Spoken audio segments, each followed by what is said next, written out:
You heard the big intro, and you've seen a couple of these episodes before. The first thing that we do on the Garvescope show is we talk through industry news. And how can we talk about the film and TV industry and not talk about this story about White Lotus star Amy Lou Wood and her portrayal on SNL? Was it last week? I guess it was last week. Backstory on this. Amy Lou Wood played, honestly, one of my probably favorite characters in this latest season of White Lotus, and I won't for those who haven't watched it and want to watch it, this will not ruin or spoil White Lotus at all. I will say that she burst onto the scene and very quickly became my favorite actor on the show, my favorite character on the show, and Amy Lou Wood is going to have an incredible career. Her and I have something in common. I don't know if you can see it. We don't have the best teeth. And in SNL last week, which I will spoil, they did a really generally fantastic sketch called White POTUS, where they were adapting the White Lotus season into a world where Donald Trump was one of the main characters. Not going to get political, but I will say that I had a good laugh. I felt like there was a balance and people were equally badly portrayed. Not equally badly portrayed. I think that it did what good comedy does, and it portrayed everyone equally. Satire isn't satire if it doesn't look at everything, and you cannot laugh at one thing and then when they make fun of you say, well, that's not funny. And so I have a real moral conundrum here in front of me because they made fun of Amy Lou Wood's teeth. Not just, she's aware that she has a gap in her teeth. I'm aware that I have a gap in my teeth. But the question was more around, she made the woman who played her, who portrayed her, in this, Sarah Sherman, who does body horror comedy, that's like her specialty, made a comment about like, what's fluoride? And there's what Amy Lou Wood says, and this was, I believe, in a tweet or a blue sky. She says, I have a gap in my teeth. I don't have gross teeth. There's a difference. She also talks about, like, I'm thick-skinned. I find these things funny. I'm not calling it out, but if I had to be honest, I would say that it was a little bit mean and unfunny. And then she signed it XO. So, like, I think she's in good humor about it. And again, I think she's going to have a great career. I think that it wasn't the best writing that SNL has ever had. I think the rest of the episode was pretty fantastic. John Hamm played Robert F. Kennedy Jr. I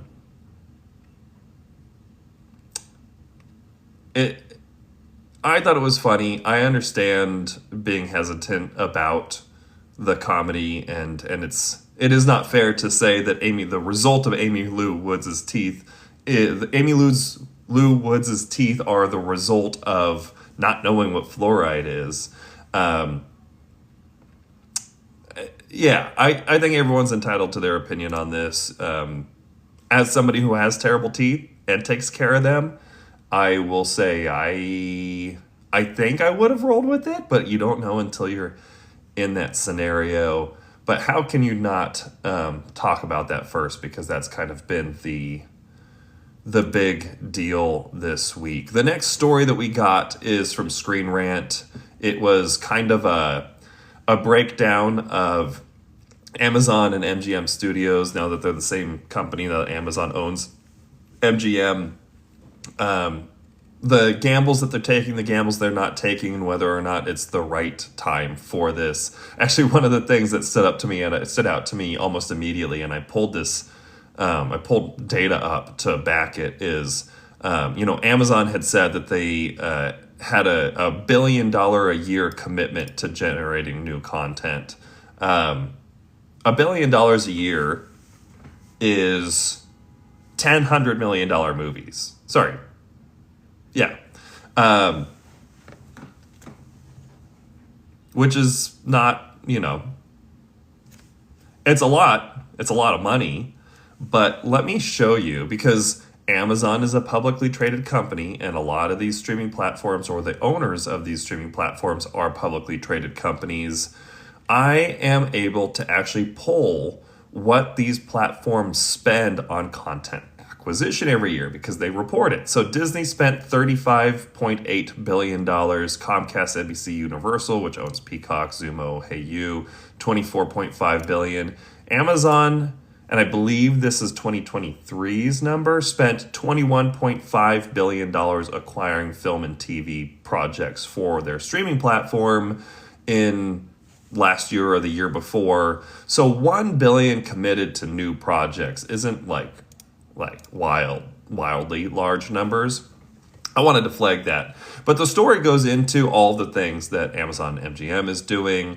One of them is that even though they own one of the largest streaming platforms on earth, they are leaning into theatrical work.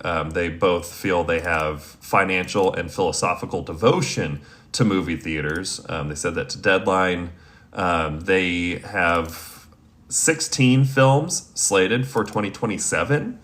16 films, that's a pretty big commitment. So it seems like the acquisition of MGM by Amazon doesn't necessarily translate to their intention to separate themselves only into streaming. It seems like they are still going to be dedicated to those going into movie theaters. The story talks a little bit about Apple. Apple has reportedly scaled back their theatrical output, which to me, that's a little bit laughable. Apple has not really done that much as far as getting films that their studio develops into theaters. This mentions Killers of the Flower Moon and Argyle. I would think Greyhound. They don't produce enough films to really have an impact on that anyway. So like scale back, whatever. You're spending hundreds of millions of dollars on films. And Apple is, at least until tariffs, was the company that could afford to lose money on their streaming platform. And that just seemed kind of what they were doing. There's a quote here: Amazon is well positioned to consistently deliver exclusive films to Prime Video. Yeah, no shit, Sherlock. But they mentioned, that they are now the owners of a lot of really good IP, specifically James Bond. I don't know if you have seen the story, but the Broccoli family has signed over control of the James Bond franchise over to Amazon, which means that Amazon is now in charge of that. They also own Project Hail Mary, the second book to film adaptation from Andy Weir, based on a book of the same name, which is starring Ryan Gosling and is one book after The Martian, which starred Matt Damon. Mentions Chris Hemsworth and Mark Ruffalo's new heist movie, Crime 101, which doesn't have a release date, but that pretty quickly Amazon has turned itself into one of the major studios, and the fears that people had about whether or not that meant that there would be less theatrical releases doesn't necessarily seem to be coming true. So that's good news, but hey, let's continue to watch this with tepid expectations, because you never know. This story from The Hollywood Reporter on the creator of Black Mirror, Charlie Brooker, was pretty interesting. You know, it talks about him as a person and how he sees the world and the lens he sees the world through. This is at the time where the new season of Black Mirror is coming out.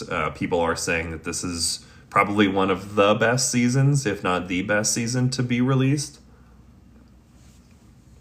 And there were a couple of things that I thought were really interesting in here. Specifically, I highlighted this one because I think it's hyper relevant to filmmakers. So this is in an interview format. So this is a Q&A. The interviewer says, when you've described your 20s,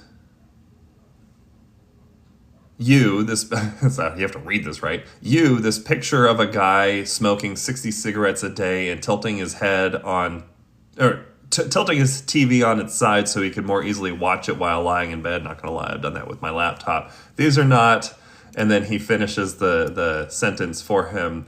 Hallmarks of a winner. I was going to say that the traits of somebody as prolific as you've been in the last 25 years. What's changed? I think this is really interesting. Motivation is usually the biggest blocker behind indie filmmakers and actually making films. And Brooker goes on to say, you would call me a slacker in my 20s, a bit directionless. I always wished I was writing TV comedy, but I didn't know how to get into it. I didn't go to Oxford or Cambridge. I didn't know people. And I was stoned a lot of the time, working in a video game shop and drawing comic strips. Somebody said, if you do a small thing and stick to it, people may catch on. So I started this parody of the Radio Times, our TV guide in the UK, and it just took off. That was the one thing that changed my career. I kept getting offered gigs. So, take that as a lesson learned. If you do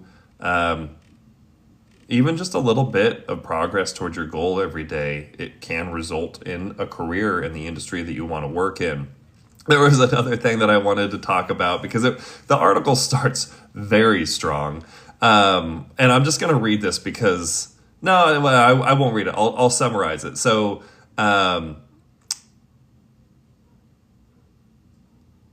there's a comment about how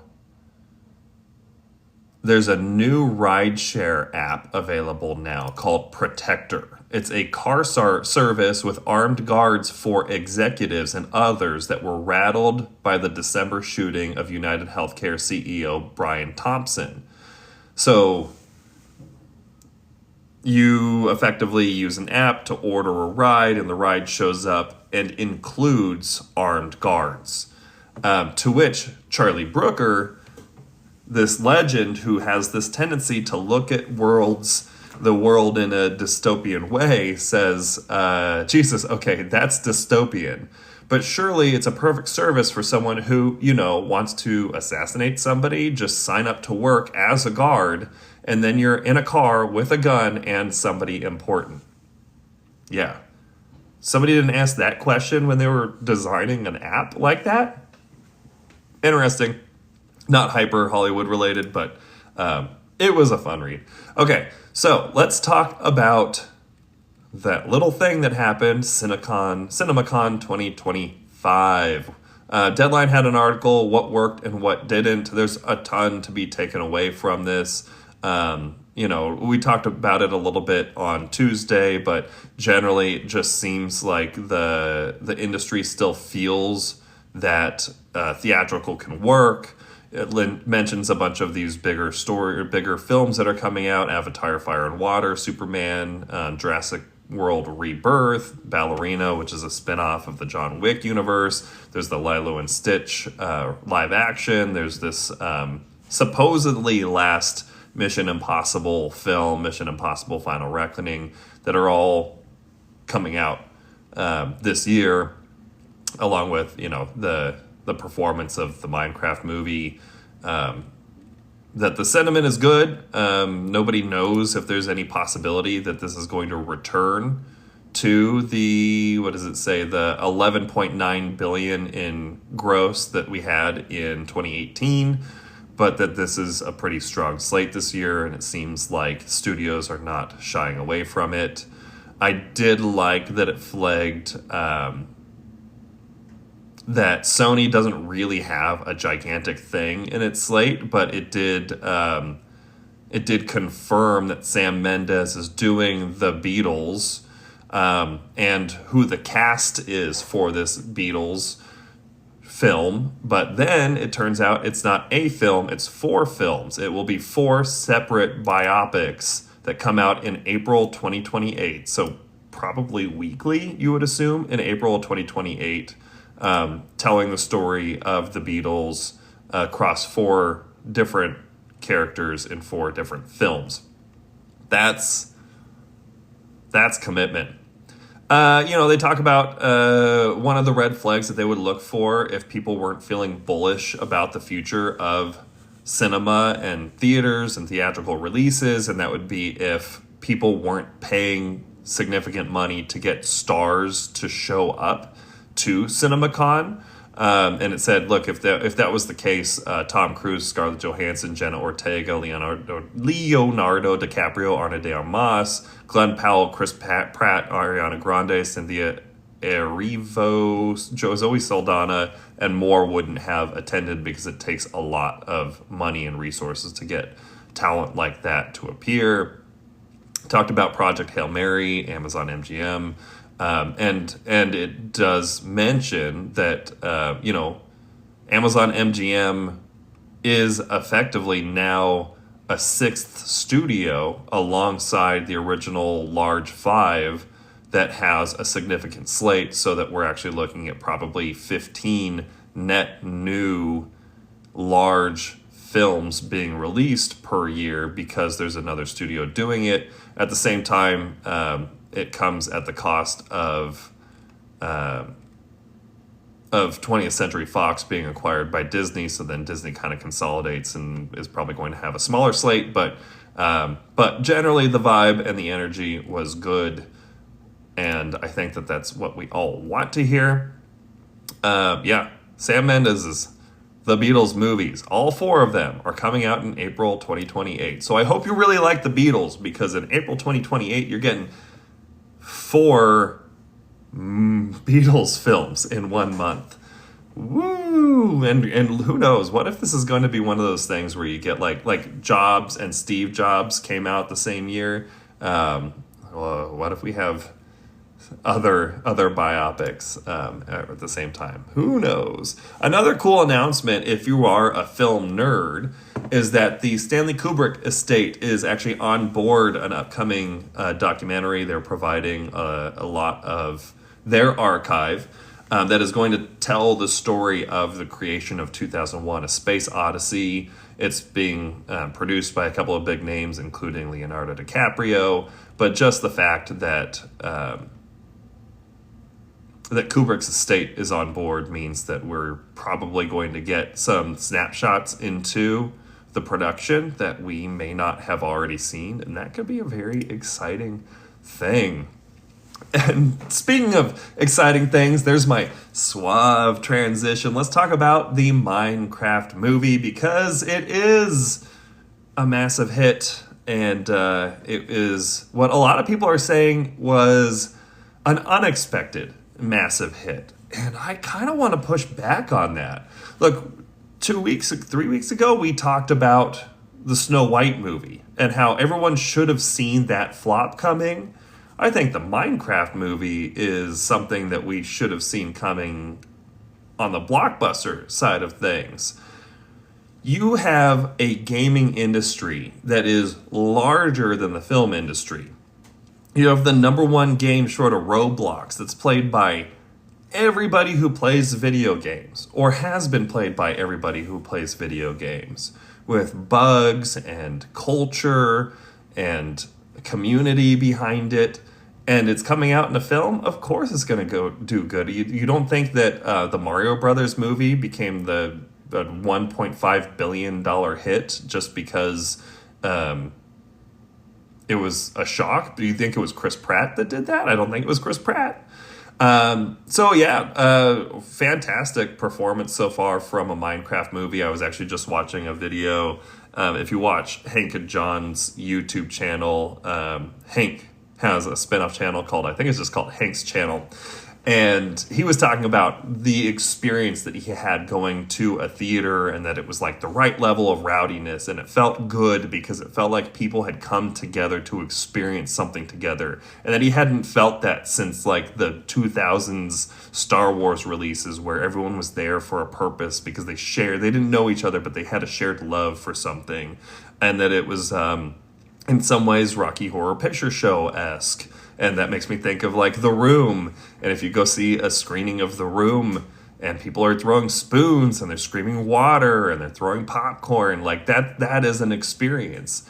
And that is an experience that develops because of community. And we should have seen that the community behind Minecraft is going to love this just as much as everything else, including, having a hit song that people are memorizing before they go so they can sing along with it. There's chicken jousting, and that is just a fantastic experience. This story from The Hollywood Reporter is fantastic because it does also talk about Pamela Abdi and Michael DeLuca, who we were just talking about 2 days ago, potentially being under fire because of their intention to invest largely in no known IP films, but they do have this IP thing that is exploding, and so it may save them. We'll talk about the president and CEO of Warner Brothers a little bit later, but here are people that are trying to do good work for the most part, and this is a time that may be buying them more time at Warner Brothers if Warner Brothers Discovery doesn't continue to have financial problems, which we will get to. Next story, 5 reasons a Minecraft movie became a record-breaking box office success. I mean, we've kind of touched on these. You have the all audience appeal, so, Jack Black has been attached to some pretty big things, Jumanji, Super Mario Brothers movie, and now Minecraft, and it seems like the things that he's doing have made him kind of an omni success, like omni audience, for comedy at least. This is actually the real reason why I saved this story. Really stood out to me. If you thought Barbie had a lot of product integrations, for a Minecraft movie, Warner Brothers worked with a whopping 45 brands, including McDonald's, Doritos, and Oreo, to sell all kinds of people on the video game adaptation. So, wow, 45 product placements. You want to talk about co-financing a movie? That's a huge source of revenue opportunity. The story mentions pent-up demand that so far Captain America Brave New World, Snow White, and Mickey 17 and Alto Knights really haven't been juicy to consumers, and that this has kind of been the first juicy, they don't say juicy, I'm saying juicy, film of the season, and that, has made it successful. We'll see how well that translates to the summer tentpoles, which are Marvel's Thunderbolts, DC's Superman, and Tom Cruise's Mission Impossible: The Final Reckoning, and Disney's Lilo and Stitch, which I imagine is probably going to be a massive hit that will not flop like Snow White did. And then, look, the video game boom, it talks about the video game boom. Again, this is like the largest and most played video game on Earth, by people of all ages. I'll add that caveat. It's a little bit different than something like Fortnite, right? This is something that isn't really going to be age restricted, and you have 45-year-olds in their parents' basement playing it just as much as you have 7-year-olds in their parents' basement playing it.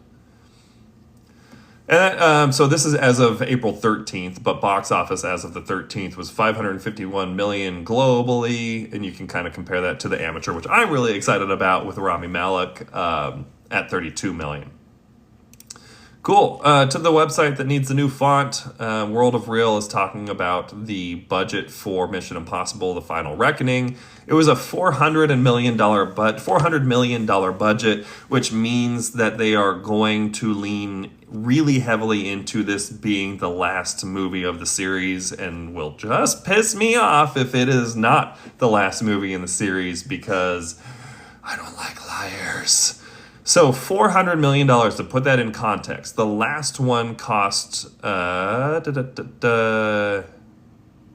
have it in here somewhere. I think it was $300 million, and it made about $570. Come on, you know the numbers are in here. Oh, did I not? Maybe no. It was in here. So this was $400 million to produce. It would need to reach $1 billion worldwide to break even. The highest grossing Mission Impossible film was 2018's Fallout, which grossed $791 million. So we're talking it needs to be $210 million more successful than the most successful film of 2018, the most successful year of box offices on Earth. So it is a huge gamble, and it is very possible that this loses money, which is very interesting and not something you see super often with Tom Cruise. It's a huge gamble. $400 million, again, needs to produce over $100 billion. It needs to produce over $1 billion at the box office. This is where I found the stat. So early box office projections tracking for franchise record. This is where I found so $61 million opening.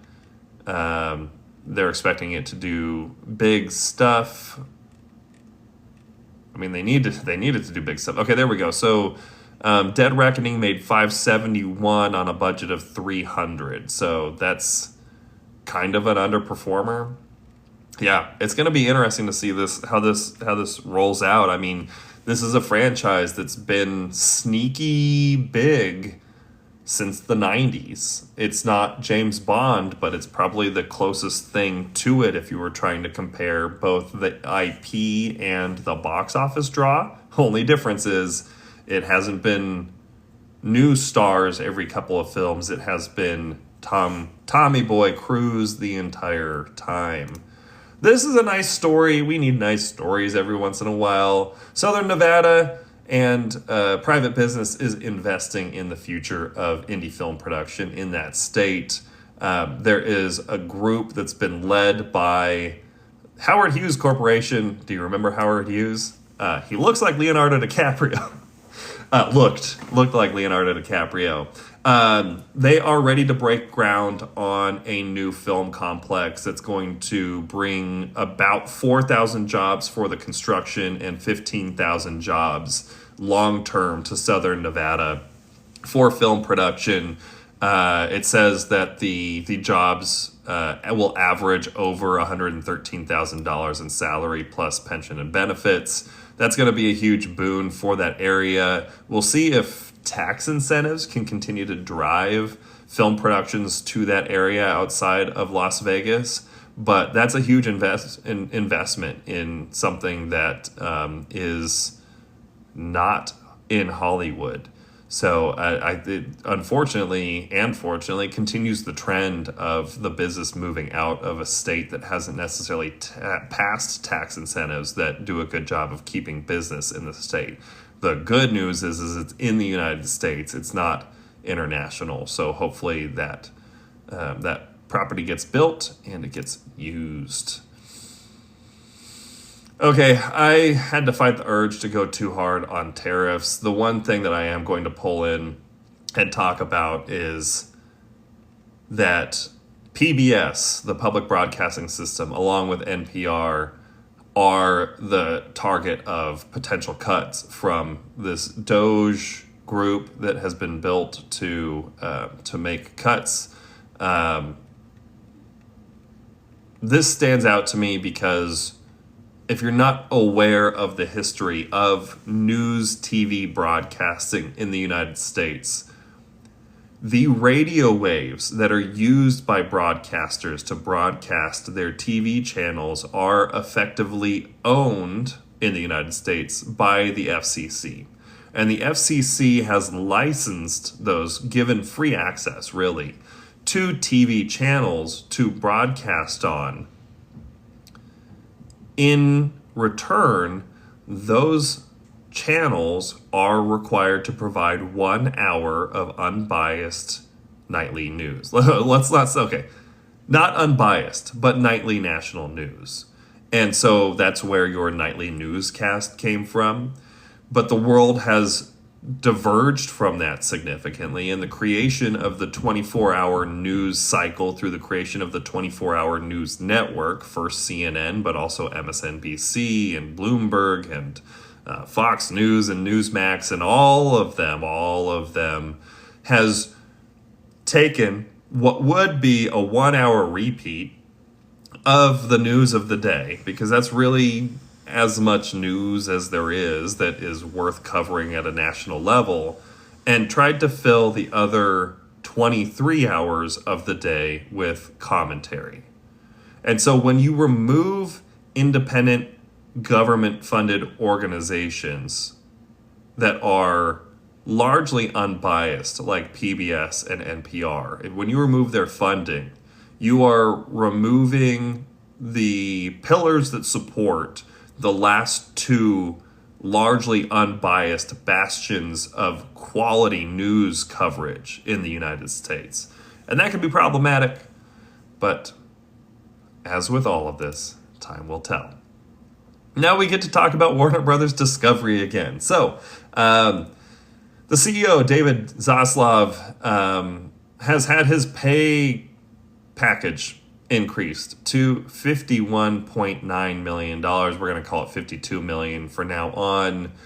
Look, this is a pretty embattled individual who is really removing any independent projects, any projects that are developing new IP, and only investing in projects that have existing IP, things that are sequels, things that are based on books, and is now rewarding himself for that work. But at the same time, Warner Brothers Discovery is in financial ruin. After the merger with Discovery, they are just at the verge of bankruptcy. He would point that finger toward developing new IP versus using existing IP. You could argue either way, but I don't think that a company that is at the verge of financial failure should be giving raises to their leadership. That's my personal opinion, but I couldn't not talk about it. All right, let's talk about unions, because happy joy. The WGA, the Writers Guild of America, is penalizing 6 members for allegedly breaking strike rules during the writers' strike that happened in 2023. There are a couple of different ways to look at this. So just to give you some examples, a couple of the people were, they're basically being accused of writing on projects while the union was on strike, which is bad from the union's perspective, but the union isn't necessarily behaving above board either. They are not allowing appeals in the same way that they normally would. They're being very public in shunning these individuals. There is somebody who was directing on a project, and so the changes that they self-reported to the union that they made were in their capacity as a director and not as a writer. And so it's a very large gray area.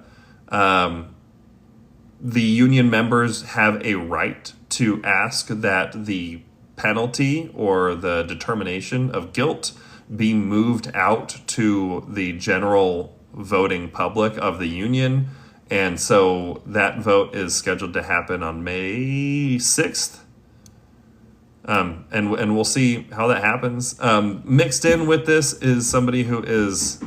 Actually, you know what? Before I get to that. So here's a quote. The board punished me for being transparent, denied my right to due process and a fair trial, and pressured me to name names while refusing to provide protection from legal retaliation. When I withheld, the board branded me a scab. This is not justice, it's coercion. So we'll see how that appeal works out. Within this is a mention of a writer from Last Man Standing. If you're familiar with the political leanings of and the behaviors of Tim Allen, it's not wildly surprising to me that he had a Facebook post that the union called racist and offensive and a depiction of a lynching, and so he was censured. So yeah, there's a lot to digest in the story. It's a short story, but keep an eye out for that vote May 6th, because it's going to determine how the rest of the world of this union feels about people who are serving in dual capacities, whether or not your right to edit something as a director that you wrote as a writer is covered by the union. That's kind of a precedent that they are going to need to tackle. All right, that's everything for the news this week.